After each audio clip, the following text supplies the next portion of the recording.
the Rotary, Bangalore Global Yoga had presented Global Yoga Summit 2024, an Arogya Expo, which was held on the 14th and 15th of December 2024 at Dr. Babu Rajendra Prasad International Convention Center, Bengaluru, which was witnessed by thousands of people including dignitaries from 50 countries and more. The key highlight was the honorary governor of Meghalaya and others. The two-day summit had Vedic and Agnihotra rituals, interactive speakers session, drugless and alternative therapies, yoga shows, scientific paper presentations, as well various health-based product displays, free Ayush therapies, and finally the Festival of Culture presenting Mallakhamba and Dolu Kunita, etc.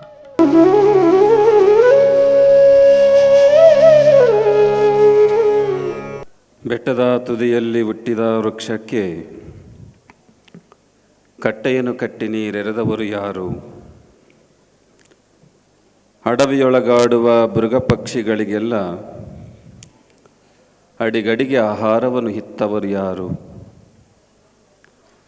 ಕಲ್ಲಿನಲ್ಲಿ ಹುಟ್ಟಿತ ಕೂಗುವ ಕಪ್ಪೆಗೆ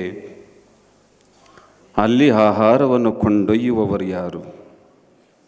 ತಲ್ಲಣಿಸದಿರು ಕಂಡ್ಯ ತಾಳು ಮನವೇ, ಎಲ್ಲರನ್ನು ಸಲಹುವನು ಇದಕ್ಕೆ ಸಂಶಯವಿಲ್ಲ.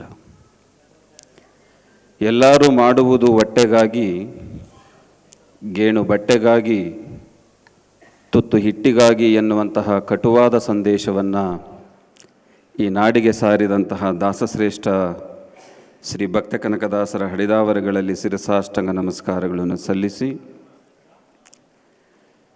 ಈ ಸುಂದರ ಕಾರ್ಯಕ್ರಮದ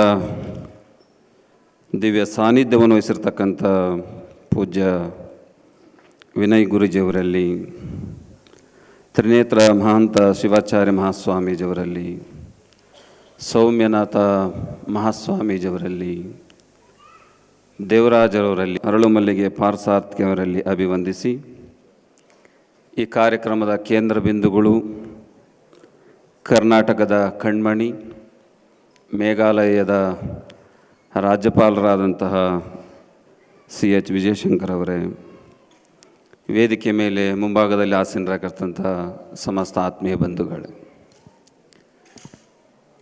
ದೇವರಾಜ್ ಅವರ ನೇತೃತ್ವದಲ್ಲಿ ಇವತ್ತೊಂದು ಗ್ಲೋಬಲ್ ಯೋಗ ಕಾರ್ಯಕ್ರಮ ಇಲ್ಲಿ ಆಯೋಜನೆಗೊಂಡಿದೆ. ವಿನಯ್ ಗುರೂಜಿ ಅವರು ಹೇಳಿದಾಗೆ ಪ್ರತಿಯೊಬ್ಬ ಮನುಷ್ಯನಿಗೂ ಬೇಕಾಗಿರ್ತಕ್ಕಂಥದ್ದು ಒಂದು ಯೋಗ. ಜಾತ್ಯತೀತವಾಗಿ, ಪಕ್ಷಾತೀತವಾಗಿ ಒಪ್ಕೊಂಡು ಅದನ್ನು ಸ್ವೀಕಾರ ಮಾಡುವಂತಹ ಒಂದು ಯಾವುದಾದ್ರೂ ಒಂದು ಕಾಯಕ ಇತ್ತಂದ್ರೆ ಅದ್ರ ಯೋಗ ಅನ್ನುವಂಥದ್ದು. ಇವತ್ತು ನಮ್ಮ ಭಾರತ ದೇಶದ ಅಸ್ಮಿತೆ ಯೋಗ. ಭಾರತ ದೇಶಕ್ಕೆ ಏನಾದರೂ ಒಂದು ಅಗ್ರಗಣ್ಯ ಸ್ಥಾನ ಈ ಪ್ರಪಂಚದಲ್ಲಿ ಸಿಕ್ಕಿದೆ ಅಂತಂದರೆ ಅದು ಯೋಗದಿಂದ ಅನ್ನುವಂಥದ್ದನ್ನ ನಾವೆಲ್ಲರೂ ಕೂಡ ಹೆಮ್ಮೆಯಿಂದ ಹೇಳ್ಕೋಬೋದು. ಪ್ರತಿಯೊಬ್ಬ ಮನುಷ್ಯ ಹುಟ್ಟಿದ ಮೇಲೆ ಸಾವು ಬಂದೇ ಬರುತ್ತೆ.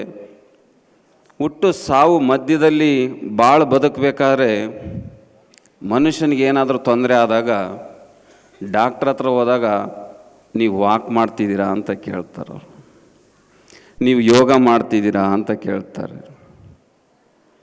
ವಿನಯ್ ಅವರೊಂದು ಮಾತನ್ನು ಹೇಳಿದರು, ಯೋಗ ಪ್ರಾರಂಭ ಆಗಿದ್ದು ಒಂದು ಹೆಣ್ಣಿನಿಂದ, ಒಂದು ಶಕ್ತಿಯಿಂದ ಅಂತ. ಒಬ್ಬ ಡಾಕ್ಟ್ರು ಮನುಷ್ಯನ ನಾಡಿಯನ್ನು ಹಿಡಿದು ನೋಡಿದ ತಕ್ಷಣ ನೀವು ನಿಶಕ್ತರಾಗಿದ್ದೀರಿ, ನೀವು ಸಶಕ್ತರಾಗಬೇಕಂತಂದ್ರೆ ಯೋಗ ಮಾಡಬೇಕು ಮತ್ತು ವಾಕ್ ಮಾಡಬೇಕು ಅನ್ನುವಂಥದ್ದು.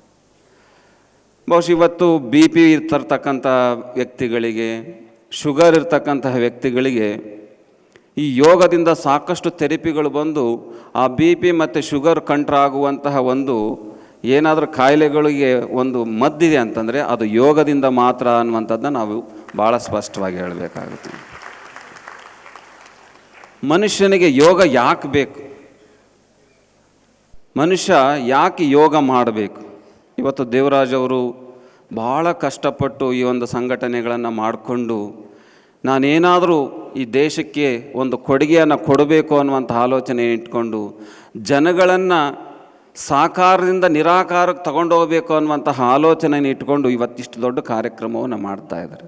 ಮನುಷ್ಯರಿಗೆ ಯೋಗ ಯಾಕೆ ಬೇಕು? ಒಂದು ಸಣ್ಣ ಕತೆ ಕೇಳ್ತೀರಿ? ಒಂದು ಹಳ್ಳಿಯಲ್ಲಿ ನಡೆದಂಥ ಒಂದು ಕತೆ, ಯೋಗ ಯಾಕೆ ಬೇಕು.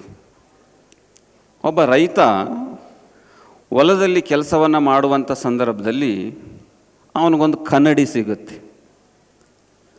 ಆ ರೈತ ಯಾವತ್ತೂ ಕನ್ನಡಿಯನ್ನು ನೋಡಿರೋದಿಲ್ಲ.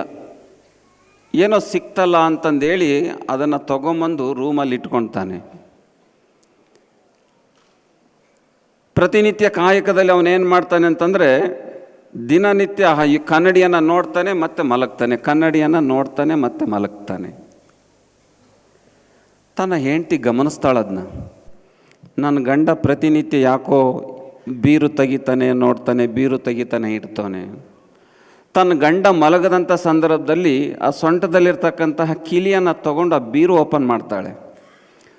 ಆ ಹೆಣ್ಣುಮಗಳು ಕೂಡ ಕನ್ನಡಿಯನ್ನು ಜೀವನದಲ್ಲಿ ಎಂದೂ ನೋಡಿರೋದಿಲ್ಲ. ಆ ಬೀರು ತೆಗೆದು ಆ ಕನ್ನಡಿಯನ್ನು ನೋಡ್ತಾಳಾಕೆ. ತಕ್ಷಣ ಆ ಗಂಡನ ಮೇಲೆ ಸಂಶಯ ಬರುತ್ತೆ. ಓಹೋ, ನನ್ನ ಗಂಡ ಯಾವುದೋ ಒಂದು ಹೆಂಗಸಿನ ಫೋಟೋ ತೊಗೊಂಬಂದು ಬೀರಲ್ಲಿ ಇಟ್ಕೊಂಡಿದ್ದಾನೆ. ಬೀರಲ್ಲಿ ಇಟ್ಕೊಂಡಿರೋದಕ್ಕೆ ಪ್ರತಿನಿತ್ಯ ಅದನ್ನು ಬೀರು ತೆಗೆದು ನೋಡ್ತಾನೆ, ಯಾವುದೋ ಒಂದು ಹೆಣ್ಣಿನ ಫೋಟೋ ಇಟ್ಕೊಂಡಿದ್ದಾನೆ ಅಂತ. ಸಾಕಲ್ಲ ಇಷ್ಟು ಸಂಸಾರದಲ್ಲಿ ಅಲ್ಲೋಲ ಕಲ್ಲೋಲ ಆಗಲಿಕ್ಕೆ. ಮಾರನೇ ದಿವಸ ಹೆಂಡತಿಯ ವರ್ತನೆ ಭಾಳ ವಿಭಿನ್ನವಾಗಿರ್ತವೆ. ಲೋಟಗಳು ಮಾತಾಡ್ತವೆ, ಚೆಂಬುಗಳು ಮಾತಾಡ್ತವೆ, ತಟ್ಟೆಗಳು ಮಾತಾಡ್ತವೆ, ಊಟದ ಮೇಲೆ ನೀರು ಹಿಂಗೆ ಬೀಳುತ್ತವೆ. ಗಂಡ ಕೇಳ್ತಾನೆ, ನೆನ್ನೆನ ಚೆನ್ನಾಗಿದ್ದಲ್ಲ, ಏನಾಯ್ತು ನಿನಗೆ? ಇಟ್ಟಿದ್ದೀನಿ, ತಿಂದು ಹೋಗು ಅಂತಾಳಕ್ಕೆ. ತುಂಬ ಹೆಣ್ಣು ಅಗ್ರೆಸಿವ್ ಆಗಿ ತನ್ನ ವರ್ತನೆಗಳನ್ನು ಮಾಡ್ತಿರ್ಬೇಕಾದ್ರೆ ಅತ್ತೆಗೆ ಬೈತಿರ್ತಾಳೆ. ನಿನ್ನ ಮಗನಿಗೆ ನಾನು ಏನು ಅನ್ಯಾಯ ಮಾಡಿದ್ದೀನಿ, ನಿನ್ನ ಮಗನಿಗೆ ನಾನು ಏನು ದ್ರೋಹ ಮಾಡಿದ್ದೀನಿ. ಅತ್ತೆ ಕೇಳ್ತಾಳೆ, ನನ್ನ ಮಗ ಏನು ಮಾಡ್ದ ಅಂತ ನಿಂಗೆ ಬೈತಿದೀಯವ? ನಿನ್ನ ಮಗ ಯಾವಳ್ದ ಫೋಟೋ ತಗೊಂಡು ಬೀರಲ್ಲಿ ಇಟ್ಕೊಂಡವನೇ.